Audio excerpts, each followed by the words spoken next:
are not fully aligned with its public statements. Bank of America has donated to police foundations in New York, Atlanta, and Los Angeles. In response to pressure from shareholders and the fear of escalating shareholder activism, have either you or Bank of America halted or reduced giving to police foundations? Senator, thanks for the question. We haven't changed the way we gave in the past based on any shareholder resolution that I'm aware of. And specifically to anything law enforcement or police foundations? Exactly. Yeah, thank you. Follow up to that, how do your ESG initiatives and your guidelines impact your client selection and lending criteria?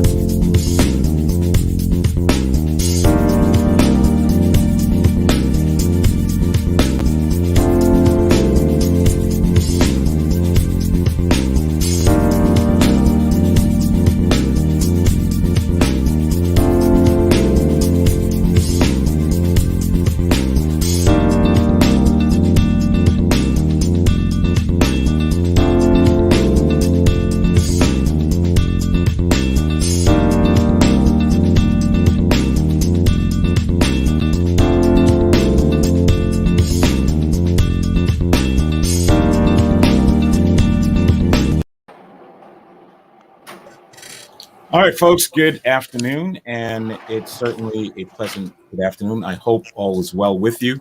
Wherever you are, we are broadcasting live from the Caribbean, but not just any place in the Caribbean. We're broadcasting live from the U.S. Virgin Islands on the beautiful island of St. Croix, and we go live in several markets throughout the U.S. mainland, and obviously we go live in multiple markets throughout the entire Caribbean, in the United States, and in South America on Tempo Network Television.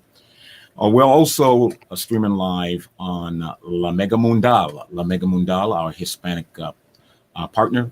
They're in 90 Latin markets. This is The Marketplace and Jumpstart. I'm Anthony Weeks, executive producer and host. This is segment number 1 on health and wellness. Welcome to the program. Let me say good afternoon to my colleagues, co-host and contributor, Linda Dorman, and of course our regular contributor. We're going to close out this month. Has really been the focus on mental health, and yes. So Candace is our expert on wellology. She's a wellologist, and so we're going to close out the month with Candace. She's the CEO of Candace Enterprise. Ladies, how are you doing today? Good. How are you, Anthony? Fantastic. Doing superb. Just a quick check-in. Somehow, some way, Anthony, you have brought the sunshine on this Wednesday. It was raining this morning, and just about an hour ago, it cleared up, kind of peeking over my shoulder. Look at you. You are a sun maker. That's all I'm going to say. You know how we have rainmakers? You're a sun maker. I would say that I worship the sun, but I can't worship the sun. So. I love the sun. I'm a child of the light. I'm a child of the light. child of the light. Well, you know something. So are we, and so we're glad for that. Thank goodness for the light. And yes, Candace Camille brings a lot of light to our Wellness Wednesday, and we are so excited that she's with us. But can I just start out by saying that one of our lights, my co-host and business partner for the year, has. We're going to send her off with well wishes to her new gig as executive producer and contributor, right, for the Caribbean Food Network. So she will be appearing on platforms and bringing some interesting commentary and content. So it's just us. It's just us now from now on until we find, another co-host, or we're just going to wing it together. Why come on? Sound a little more cheery than that. I mean, I thought I was enough already. I mean, but I guess not, right? What? No. You're the sun maker. Remember, I just said that. You are the sun maker. Yes. And something, Candace, we're just going to open it up by saying thank you yet again for spending some quality time with us this hour. I know you and I had a great conversation yesterday that we're just going to now bring into our audience, viewers and listeners, on something really important. But before we do, I wanted to you're down in the sun. What are you doing in sunny, Florida?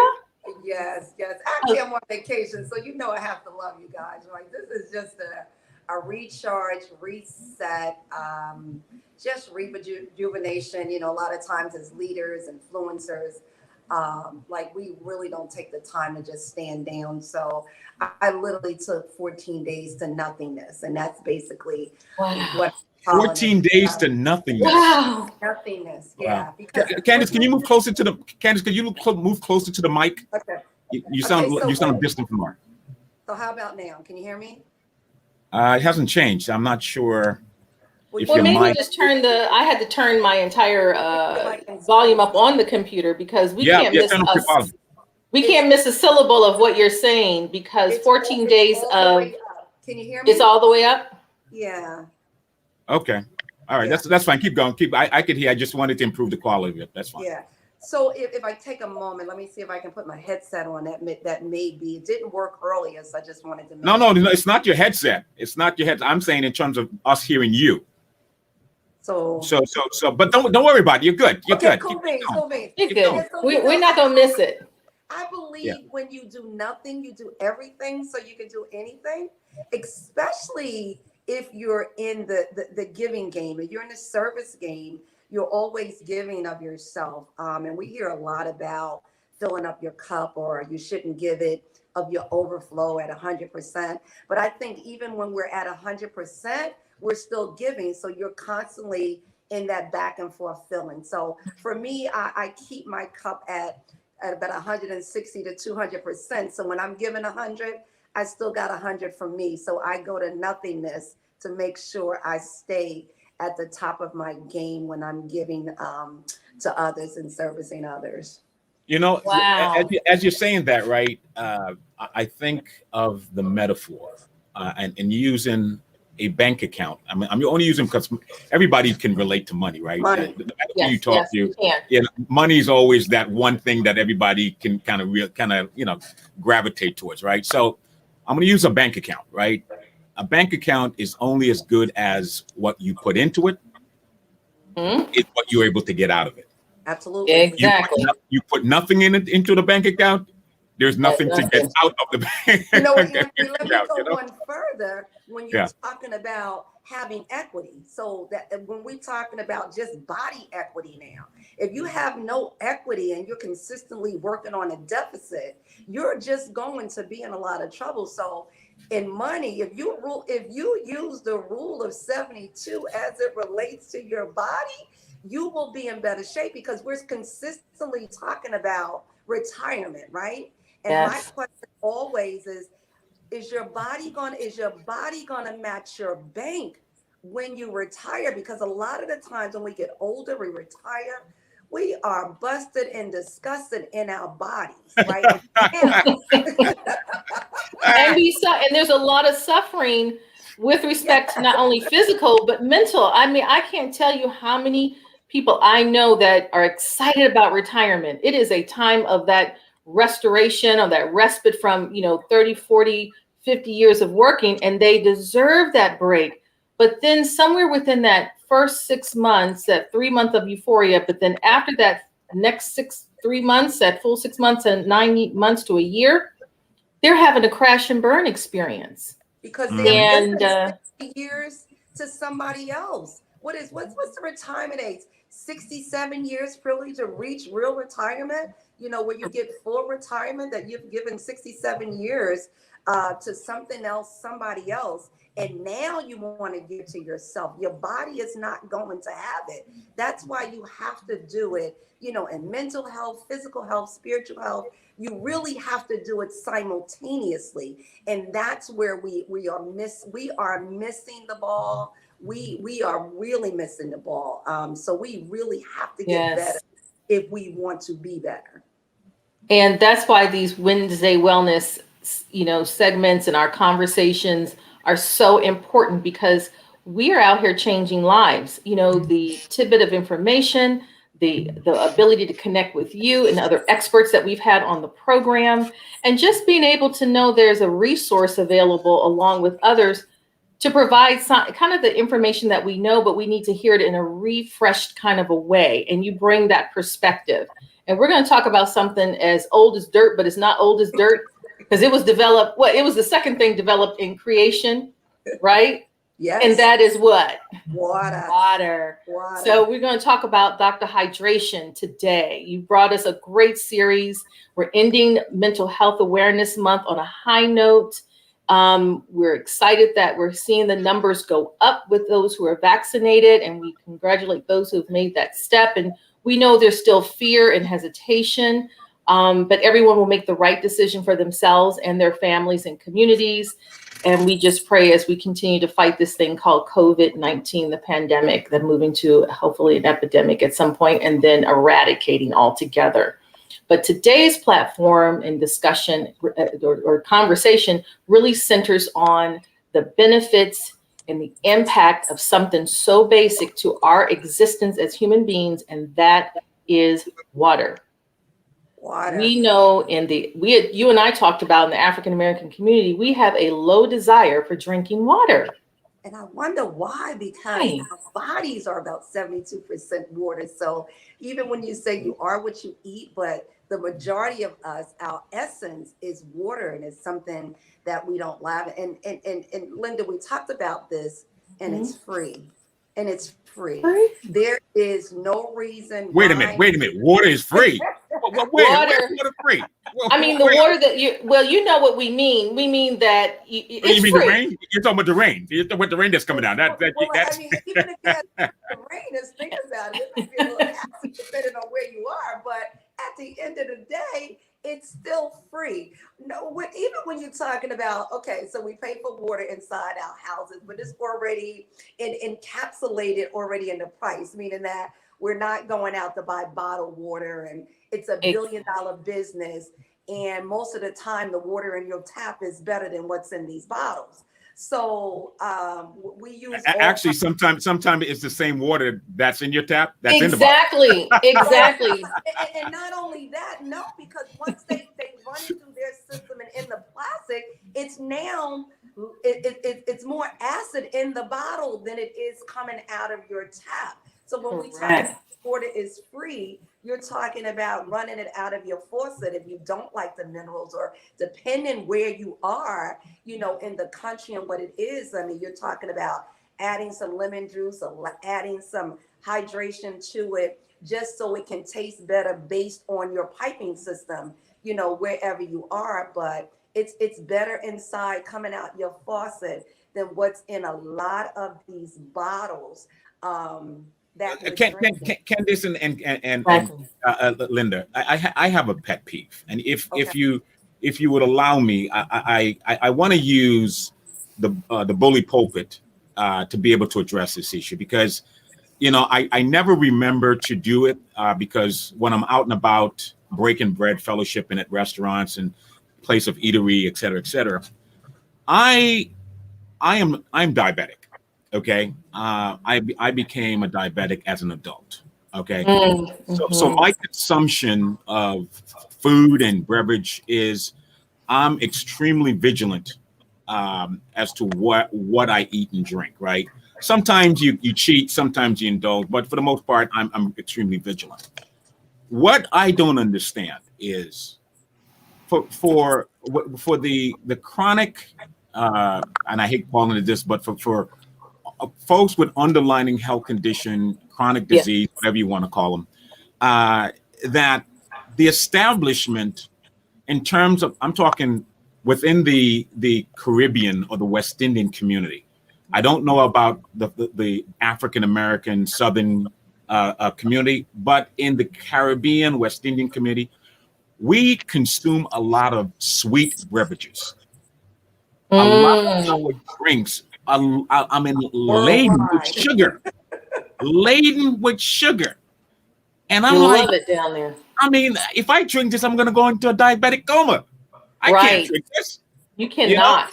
And so I'm going to ask and appeal to all of those food establishment, restaurants and caterers and whoever you are in that space, right? Keep in mind that when you service your customer, people like me, I have to, water is a beautiful thing, but I don't always want to just drink water. I want to be able to enjoy the variety of different flavors of things that I can drink. And so, start catering to that demographic that has a special need for less or no sugar. And so, it's a problem for me. I don't like when I have to go to a restaurant or go to a store, and my options are very limited as to where and what I can get, because everything is just the content. The content of the level of sugar in those beverages are just ridiculous. Let's not talk about the carbohydrates. Let's not talk about the sweets. The calories. Calories. But again, you're not their customer. So you're talking about supply and demand. So you're talking about a capitalistic effect. What it is what's going to make the money. I got news for you. Sugar is a drug. We are addicted to it. And when you're talking about you're out and about, the majority of us is drinking that crap. And yes, I said crap because that's exactly what it is. But that's exactly what you're paying for. That's how they're making their money. So unless we change the demand, see, it's up to us to change the demand. It's as long as the majority of us is buying that, what you're talking about, it's going to always be until you put yourself in these health spaces. Like I'm down here in Florida, every other door, there's a fast food chain, with this. I have to go into, my navigator and Google, like, where's the health food at? Because I have to go and find it. So for people like us, like you, for some of us that's dealing with these diseases or just trying to be healthy, we literally have to go the route to find exactly what we needed. But in regular establishments, until it affects their bottom line, they're not going to change as much as we do it. Because when you're talking about corporate America, the Caribbean, I'm talking global, no matter where you are, until we affect their bottom line, nothing is going to change. So if we go in there in a week and say, you know what, nobody's buying any of these drinks this week, I can guarantee you they're going to come up with something healthier. Some alternatives. Yeah. But there's some interesting frescas out there that are coming onto the market, that look at that combination, give you the carbonated appeal, give you the low calorie, low sugar, but it's water based, clearly, and it's low in sugar or no sugar. It just has natural fruit flavoring. No, I get that. Content sugar is fine. I'm okay with that. But some of the stuff that's out here is borderline syrup. It's just sweet. Oh yes. It's like, what the heck is this? But we have to also. But Candace, wouldn't you agree that part of this whole conversation on this, when we talk about these kind of products, we have to really start with it in the home and make sure that we change that we train the palate of our young people, our teenagers, all those folks. Candace and I talked about the fact that I have teenagers, and I said something about sodas out there, and she said, and they're going to drink them too, so don't even think about it that night. And it's true. They're having like a love with their soda right now, something we don't normally buy. But you're right, Anthony. We have to demand, and so are you, Candace. We have to look at the demand and the supply. We've got to put the pressure on that we want healthy choices when we come to your establishment, and we want them in such a way that you're going to preserve your bottom line, but yet you're going to take into account the fact that we're looking for something that's healthy and sustainably healthy for us. Can I add, Anthony, a lot of us go in and we don't ask. When I go to restaurants, I stay within my discipline plan. So I'm not going outside of it. So I literally ask them, what do you have? This is what I want. What do you have that can fit into this dynamic? A lot of us look at the menu because a lot of the restaurants really will make concessions if you ask. That's true. Drink soda, I don't drink juice. So when I go in there, I literally ask for what I want. Is it something that you can do? I'll tell you in a minute. Could I talk to the chef? Could I talk to the manager? Because I'm in here to spend my money, and this is what I have. So you should have something for everybody. So they're only going to tell you one or two things. We can do it, okay, or we can't. Okay, so I'm going to put things in context because we're talking about numbers, right? And you are the wellologist, right? So we're saying it's not enough from a mental state of mind and from a physical state of mind or health state of mind that what you eat is killing you. Yes. That's not enough. Right. That's not big enough motivator That's not in enough. terms No. of demand. It's Yeah, not okay. big- We've seen that, and we know that to be true. It's Right. So happens to you individually. right. So in the Virgin Islands, from what I understand, the data says that at least 10% of the population in the Virgin Islands are diabetics. Diabetic. Okay. So we can argue what's the official population number for the Virgin Islands, but let's say for argument's sake it's 100,000 people.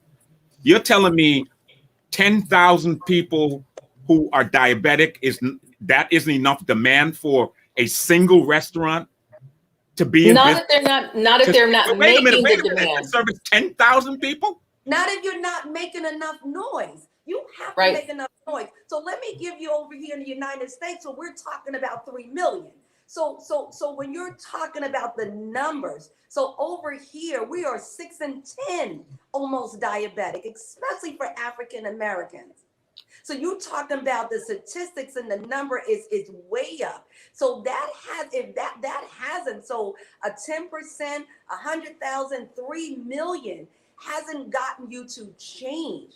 You know, when you're looking at it overall, when you're talking about just looking at the human race and what's good for us. And that's how, when you're talking about capitalistic society, what can we do? So we talked about this yesterday, Linda. Is it church responsibility? Is it government responsibility? Is it state responsibility? Like it's church, state, and government.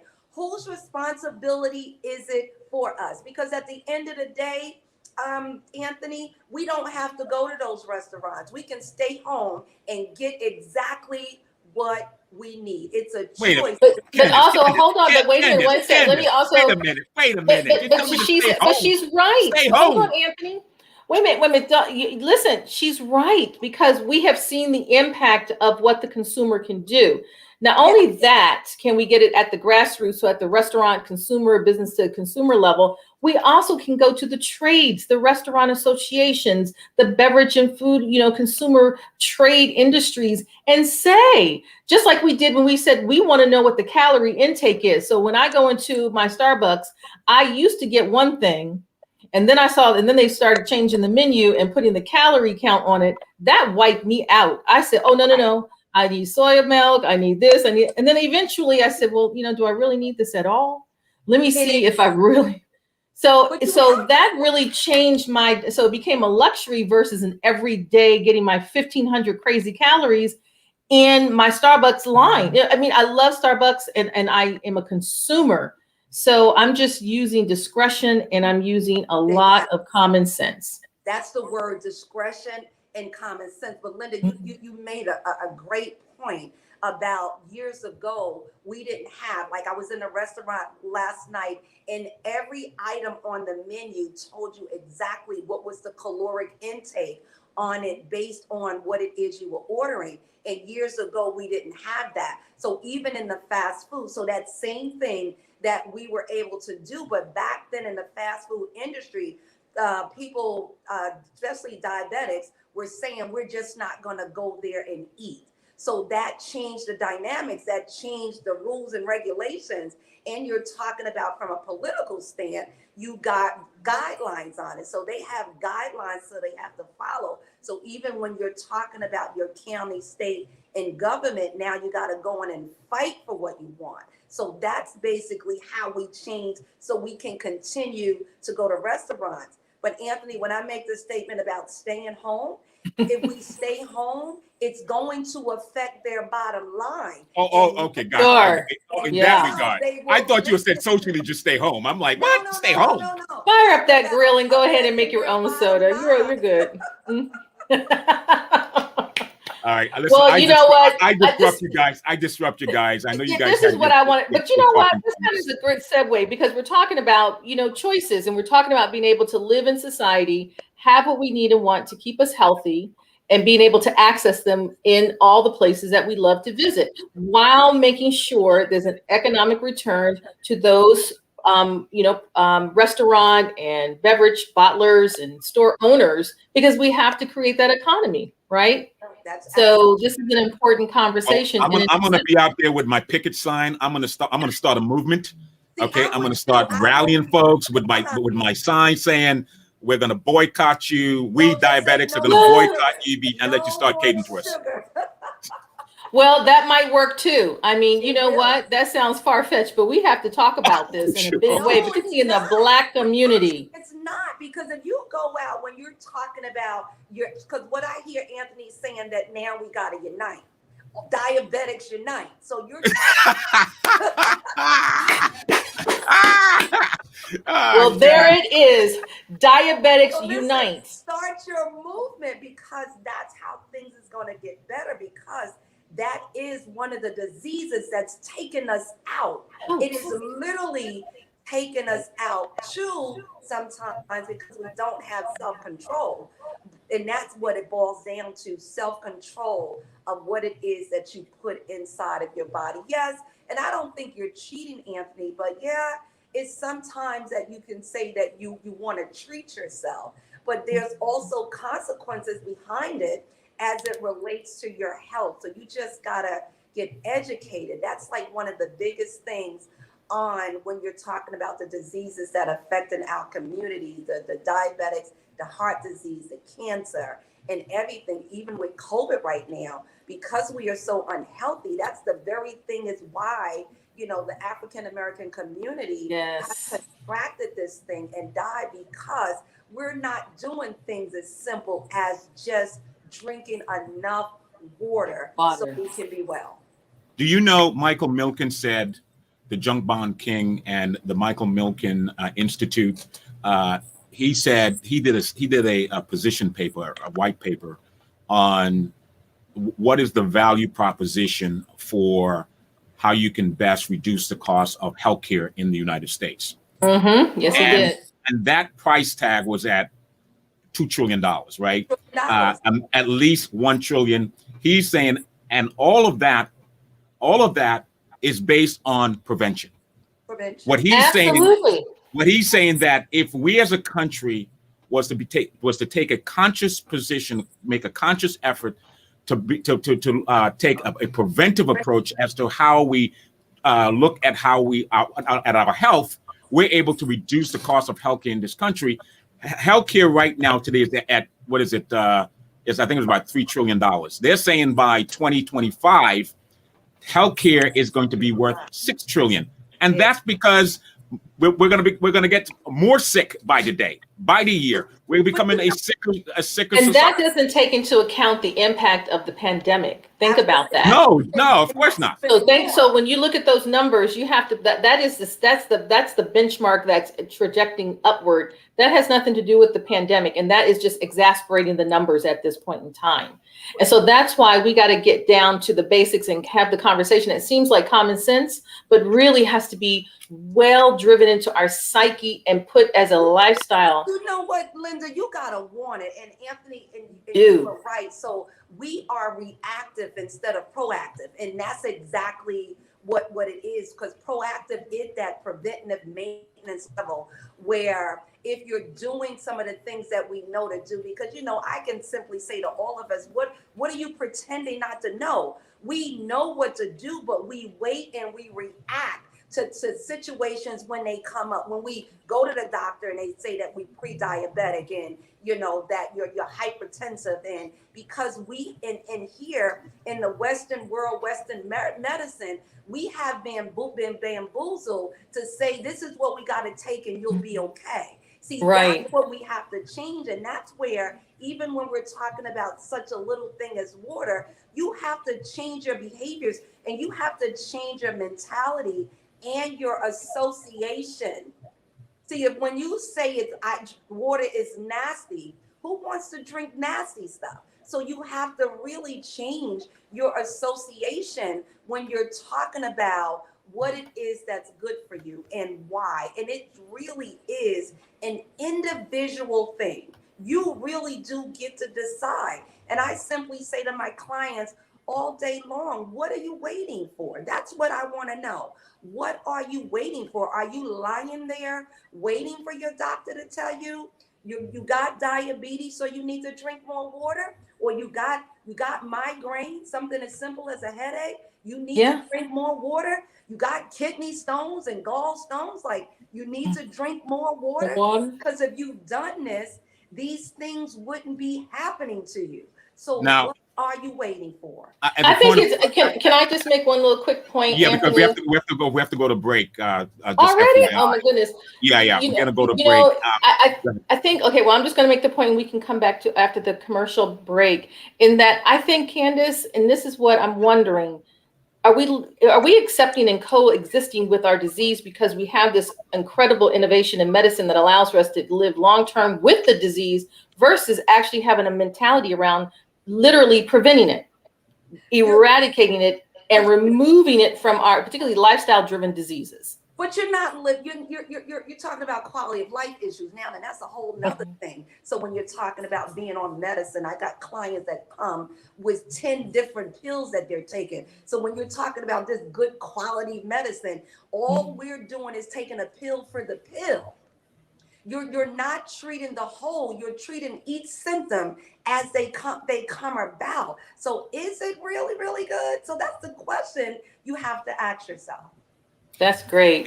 And just as a point of clarification, I'm not saying water is nasty. I'm just saying water is boring. I mean, wait a minute. It's critical to our existence, but there's a reason why they started making flavored water. Yep. Because water by itself with no flavor is just boring. Okay, let's be honest. I love water, but we need to kind of spice it up a little bit, give it that different fruit type flavor taste. Make it interesting, right? Make it interesting. Make it interesting. See, but you know what, Anthony? It's like potatoes. I love water. So it is such an individual. I don't think it's boring. I think it's the elixir of the gods. So it's a matter of Love that. individual, and you gotta figure out that thing for you. So if it's flavored water for you, then fine. It don't matter how you choose to drink it, as long as you drink it. Well, let's talk about, when we come back, the impact and benefits from head to toe. And I've disrupted you guys enough, so I'm gonna let you guys. Did we address your pet peeve? Well, let's not. I got it out, Linda. Okay. I got it out. We'll be right Diabetes back. Unite. Okay. This is the Marketplace Show, Reset Jumpstart TV. We are a Bloomberg Radio affiliate, broadcasting on WSDX, on La Mega Mundial, broadcasting on Caribbean Passport, broadcasting on Tempo Television Network, and also broadcasting online and Coddle Network. Our regular contributors, Candace Camille, CEO of Candace Enterprise, a wellologist. We'll be right back. Small business is a part of all of us each and every day. It's where we eat, it's where we shop, it's where we go to meet our friends and colleagues. In the wake of COVID-19, our small business community desperately needs our help. We must do our part to help our local communities to once again thrive. We must focus our attention on the small businesses that are the fabric of our great nation. SureUp is a network of small business owners, their employees, and local consumers all working in unison to support each other. By creating incentives for consumers to think local before considering regional and national providers to fulfill their needs, we create local job opportunities and rebuild our communities. In addition, through AI-driven tools and machine learning, in just 5 minutes a day, SureUp assists business owners in improving their social media presence, which enhances their visibility among consumers and pursue them with courage and conviction, because the health of the nation is literally at stake. Balance of Power with David Winston on Bloomberg Radio. The next wave of innovation for pharmaceuticals in the wake of the COVID-19 vaccine triumph. President Biden to meet with Russian President Putin despite the crisis in Belarus, and the big bank CEOs in the dock, facing fire from both sides. from the Bloomberg Interactive Broker Studio in New York. Welcome to the second hour of Balance of Power. I'm David Weston. The CEOs of the 6 major banks have been testifying before the Senate Banking Committee today, facing questions from Democrats about their role in helping the underserved recover from the pandemic, and from Republicans about how far they should go in pursuing social goals in running their businesses. To take us through what we heard, we welcome now Brian Morgenstern. He is Senior Advisor to the America First Policy Institute.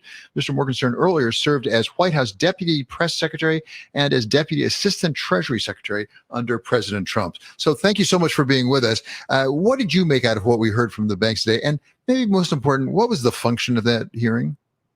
Well, David, it's great to be with you. It's been a while since we've spoken, so I'm grateful for the opportunity to have another in-depth and informative discussion. So today's hearing was interesting because the perspective of our policymakers and of the American people is fundamentally different today than it was 12 months ago. When I was in the administration and we were dealing with the pandemic, it was profound uncertainty. And so we threw everything against the wall. That was the Paycheck Protection Program, checks in the mail, the economic impact payments. It was enhanced unemployment insurance. It was Fed lending facilities. We wanted to ensure that liquidity was there for the American people, no matter what the future held, because we didn't know what it held. Now we have Operation Warp Speed, we have the vaccines, we have the economies across the country reopening.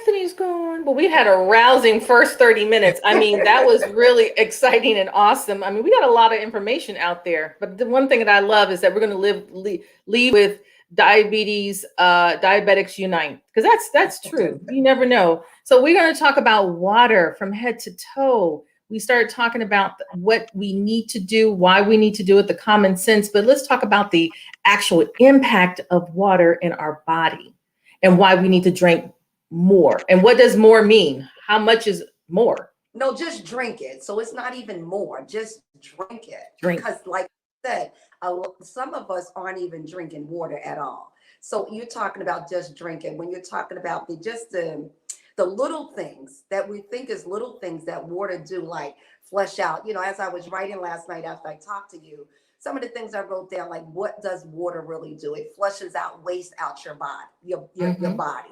So now when you flush out the waste and you get rid of the toxins, a lot of us talk about inflammation. We got so much inflammation. So water helps with you flushing all of that out of your body.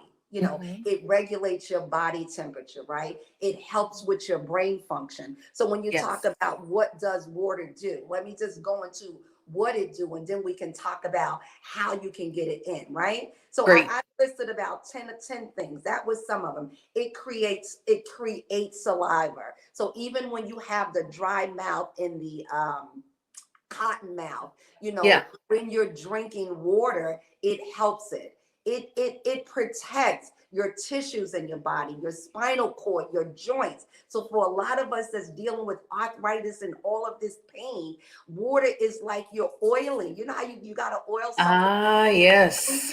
Well, the water is like you're oiling your joints, right? You know how we wake up and we sound like the Rice Krispies and we crackle and popping, right? Yes. Oh, yeah. I did that this morning. So you're a little crispy, right? You wake up and you're a little crispy. But if you drink 8 ounces of water right as you hit your feet hit the floor in the morning, that will go away. Like you will not wake up and get that. So when you get out of the bed, you're laying prone. So when you get up and you go to stretching and everything is popping, it's because there's no lubrication. Water is those things that lubricate, you know, your body. So when we get 50, 60 years old, like I am, I'm not crispy. You know, it's interesting. I'm glad you said that, because now what I'm going to do to just resolve that one thing is make sure that I have a bottled water. Well, you know, we were talking about bottled water, but that's going to be the easiest right next to my bed. So that when I get up, I have it available and access, because I read a statistic that about 80% of our spinal cord and joints are sitting inside of in water or of some sort. And that's why if we don't lubricate, that's where that cracky comes from. Absolutely. So okay. All right. Got it. waste through your sweat. So when you drink the water and you're sweating, you're consistently excretion weight through your perspiration, your urination, your defecation. It makes it easier to go to the bathroom. You know, you're not constipated. There's so many people I talk to, they simply say they don't go to the bathroom every 3 days, once a week. That's crazy. What? Oh my It's gosh. supposed to be. So if you're not going to the bathroom at a bare minimum of 1 time a day, I would simply say, yes, you need to increase more than just your water intake, but that's what we're talking about, that you need to increase the water intake, and then you won't be straining. It just makes it very, very easy to do some things. So a lot of things that we're just getting used to that now has become our normal, we don't realize that it is not supposed to be like that. And there's some things that you can do, even in working out, your physical performance, constipation. Look how many of us women, especially going through menopause, that all of a sudden that we have these digestive issues, right? Right. Yes. Yes, we do. Water aids in with your digestion. Just drink a little bit more water. A lot of the times it's like, if you didn't drink water all day, and you'd be like, you know, I just got a little nagging little headache. Yeah. It's hydration is setting in. So I tell my clients all the time, have a little headache, and you know, everything, your body feel tight, go drink some water. They would say to me, Coach, is water and sleep the answer to everything? Everything. You know, it's basic. You know, what do babies do? They drink and they slept and then they eliminate it. I mean, come on. This is their development and growth. So the answer to that was what? What did you tell your clients? Absolutely. Absolutely. And it adds in it. I said, listen, Dr. Hydration, Dr. Sleep, when you get all of that in there, the body is just better. And even for those that are trying to lose weight, you know, trying to increase our blood circulation. When we talk about this is a big one, because that tag teams to inflammation, correct? Absolutely. When we talk, okay, so this is a really big comment. So I'm writing down. Let me. I'm taking my notes again. Hang on. No, wait a minute. Let me get organized on my desk here, because because I've had some swelling in my legs, and I know that must be a circulation issue, and I'm trying to figure that out. And so I've stepped up my water. But can you talk a little bit more about that and how that circulation and oxygen in the water and what the combination thereof? Well, again, it comes from inactivity as well, Linda. So even when we're sitting, especially during a pandemic, we weren't getting up, getting dressed, going to work. So there wasn't a lot of movement going on. So along with water, which helps with the circulation, but movement. So even when we talked about earlier on, doctor exercise, you have to, blood moves. So if you wanted to move, you have to move. So that's a good point. You know what? I just love you, because you make some serious, like, bam points, that we have to, if you want your blood to move, you have to move. I love it.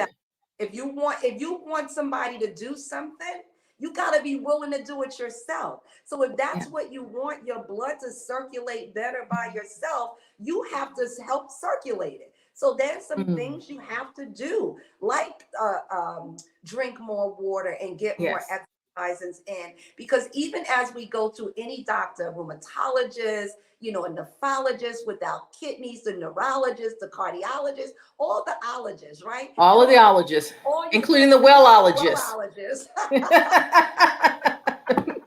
And that's what they should really be coming to before they have to go to all the other ones.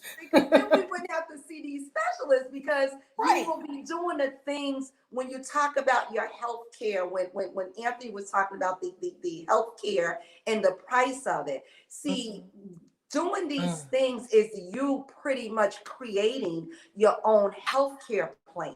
And that's what drinking water is too. It's part of your healthcare plan, because again, our medical reports follow us wherever we go. So if you do these little tiny things, on the side, when you get your medical report, it won't say diabetes, it won't say hypertension, it won't say the heart disease and even some of the cancers, because you're doing some of the things right, because water prevents illnesses.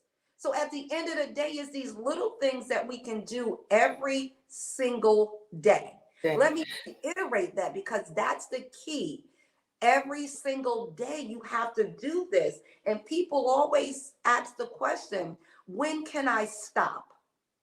That's an interesting question. It's almost like I do all of this, for 90 days. I'm good, good, good, good, good. Drink my waters, exercise with the wellologist at 6 o'clock in the morning on Facebook. I see you, and and do some things. And then all of a sudden you feel like you've reached the end of a journey without realizing that, no, it's not a journey. It's a continuum. It's i.e. it's called what? A lifestyle. It's a choice. It's your life. It's my life. I don't use lifestyle because I think that's where we are really getting stuck at. Because when you hear lifestyles and all of that, it's such a cookie cutter approach. And everybody is not eating the same cookie. And it's not designed for everybody. So you got to figure out your life. You have to figure out your life. That's basically how that go. So at the end of the day, that's what you have to do. So you got to figure it out for yourself and do what you have to do for that. So at the end of the day, you get to decide, just like you said, if you want to decrease your illnesses like constipation, kidney stones, exercise-induced asthma, urinary tract infections, hypertension, something for as little as water will help in those things. And one of the things that I've been trying to convince my children, and you know what, I'm going to be super proud. I talk about my kids here and there on the show because I take back all the tips and information, and I come back. The last time we talked about Dr. Sleep, I told them that's it. We shutting off because you need to develop your melatonin between 10 or 11 or 12 or something. I mean, I had it all. I repeated everything you said in my notes. So I just want you to know that. But one of the things that I'm telling them now is about the minerals and the nutrients and why they have to drink water, because I can't deliver it for them. If I could throughout their body, I'd go to every corridor, to every organ, to all the skin within the bones. But that water will allow those nutrients to dissolve and break down and then carry, to all the different parts of your body, as long as we're eating good food. So that's the next step. It all goes hand in hand. So even when you're talking about the water, the sleep, the food, but let's talk about it. We talked about a lot of the things that water prevent, overall dehydration, and then you're talking about how much water and stuff should you drink. And so we hear a lot about you should drink half your body weight, right? But if you you 200 pounds, you can't just say today I'm gonna drink 100 ounces of water, I'm gonna drink 150 ounces of water. It just doesn't work that way. You have to slowly but surely bring your weight up to that. So my whole thing, Linda, yes, we want you to drink water. So if you're only drinking 8 ounces of water a day, I would say to you, Linda, okay, drink 16 ounces. And every day go up 4 more ounces till you get to where you need to be to, because everybody is different, right? See, for me, all I need to drink based on my weight is 64, 70 ounces of water a day. 70 ounces of water a day, I'm over my half. So at the end of the day, you have to figure out what's good for you. But if you stay at a bare minimum of the 64 ounces, no matter what weight you are doing your body a justice, that you are taking care of your body, and slowly but surely you add to it. If you're one of the people like Anthony that just says water is boring, water is nasty, there's some things that you can enhance it with, but you got to be very, very careful as to what you put in. So if you're going to do a fruit water, go get your water and put your own fruit in it. So because for these fruit waters and everything that we're buying, and we're only buying them because they're convenient.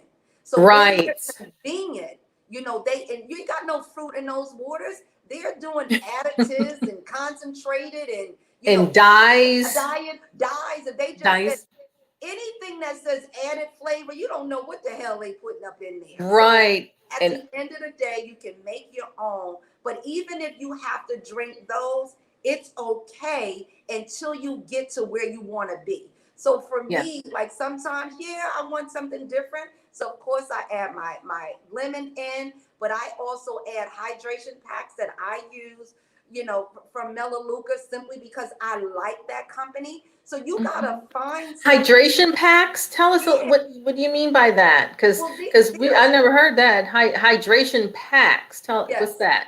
There are little packs that you can add in. They're just added electrolytes to your water. Okay. In the same thing like the alkaline water. So when we're talking about the bottled water, some is not alkaline, some it is. Like, which one is the best for you? And we talked about early on, water is free, right? So Right. you can also go to alkaline because you want to keep your body at that alkaline level, right? Why? Your Why do body we want to do alkaline. that?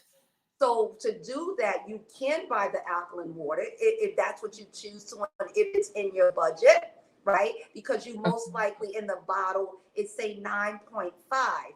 Once Right. you get home and it settles and everything, you may be getting about a 7.9, 8.0, but that's okay. As long as you're at that pH balance, which is a 7.0 and above.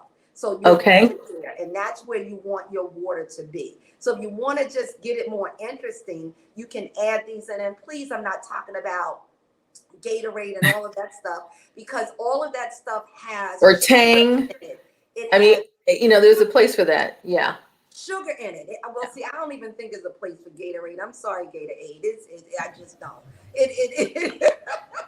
So those are some of the things that you can do to drink more water.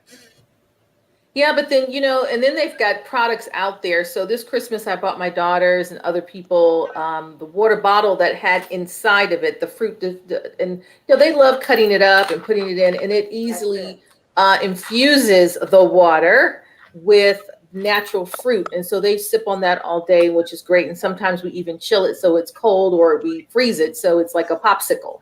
You know how, you know, in that regard. So, you know, it's interesting because I'm not clear why the African American community has a lower or disparity in drinking water when, you know, it's because it is free. We know there's some communities like Flint, Michigan. We've all heard about the water crises there. So they have to remedy that. But in other municipalities where our water systems prove time and time again the quality of the water is far better than what they can go walk into the store. Why do you think that is? No sugar, no sugar, no sugar in the water, Linda. That's it. We got to get away from that. It's a learned behavior. Because think about it. When you were little, did your mama give you water? Did your grandma give you water? They gave us Kool-Aid. They gave us water with Kool-Aid in it. So that's true. Learn behaviors that go from so far long ago, and now we have to change those behaviors. But this is what I want to leave everybody with. You get to decide. You got to make this important. Is it important to you? What's important to you? Do you want to live a healthier life? Do you want to be well? Because if you want to be in better shape, if you don't want to be sick, if you don't want to be a burden to anybody else as we get older, these are some of the little things that we're saying. You know what? Don't go drink a gallon of water today if you've never drank water at all, if you drank it early. But what I am saying to you, start the process. And that's what it is. So that's how you unlearn some behaviors and learn new behaviors that's going to make you feel better. See, Linda, Anthony, most of us don't even know what feeling better feels like. That's a very good point. I think that's an extremely good point, and we need to shift the paradigm so that have that paradigm shift so people get into what does wellness really feel like for them. And so our bodies are made up of how much water, and so what we're doing is we're replenishing that water and then some on a daily basis for an optimal state of health and wellness. And that's what we have to accomplish. And Anthony, we're going to help you. We're going to help you. I need all the help I can get. Think about this, right? The marvelous blue planet, right? Mother Earth. If I'm not mistaken, scientifically, the Earth is covered by 2/3 of water, body of water. Yes. Think about that for a second, right? If that was not the composition, right, to maintain that eco balance, what do you think would happen to our planet? Now, think about it. If the Earth did not have 2/3 of water as a resource to help make that ecosystem work, what do you think is going to happen? Your body's the same. Your body's the same thing. Your body needs that water. You gotta have that water for your body to fully function the way it should be, because you need to create that balance within your physical and to structure. support mental health. So both physical and mental. This is not divorced from one from the other. So Camille, we just love you. I can't wait another month. I can't wait a whole nother month to have you back. We're just going to have to figure this thing out. But guess what, though? Candace, the folks on television can see your web address for the people in Radio Land who can only hear your voice. Could you share your contact information so people want to learn more about what you do? And you know, the description of a wellologist is a novelty for some people. So, you know, for people that have never heard of a wellologist and they want to learn more what a wellologist does, please share your information, please. Oh, thank you. And wellologist is just someone that teaches you to be well from a holistic and organic approach. So for more information about it, you can go to CandiceCamille.com or SexyFitWealth.com to get more information, because what I do is I'm a founder of the Sexy Fit and Well movement, and I really teach women to be sexy, fit, and well through meals, mindset, and movement with results you can see in your body and feel in your soul. So if you want to know more, go to CandiceCamille.com and stay connected with me at The Wellologist. I am at The Wellologist across the board on all social media platforms. All right, and that is www.CandiceCamille.com. I don't know about you guys, man, but I want to maintain my mojo, my sex appeal. So if you want that, you really got to go to Candice's website. All right, that is www.CandiceCamille.com. Thank you so much, guys. Thank you, Linda. Until next week, we will talk soon. This has been The Marketplace. Thank you, Candice. Coming up next is segment number 2 on business, economy, and public policy with my colleague, Terry Coxum, and others. We'll be right back.